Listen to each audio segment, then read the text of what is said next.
We have some breaking developments in a disturbing case we have been following very closely. A Parma daycare provider will spend the rest of his life in prison after being found guilty of sexual crimes against children. That's right. New at 6, our Aria Janelle was in the courtroom when the sentencing came down. Now, we want to warn you, some of this may be difficult to hear. Jeremy Bonner's attorney started things off by asking for a retrial, claiming that one of the child victims lied during the trial. But the judge shut that motion down and the sentencing started.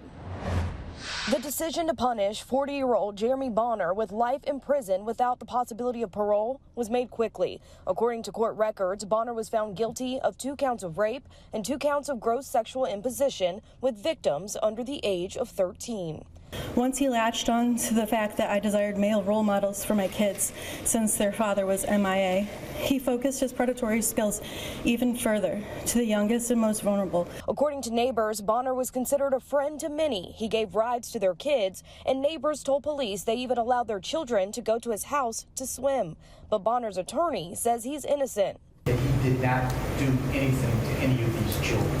Bonner did take responsibility for 2 of the crimes, aggravated assault and possessing criminal tools. But despite his claims, the judge did not show leniency, giving him the max sentence, something Parma detective Katie Finley agreed with. Jeremy Bonner fooled many people, and he finally got caught.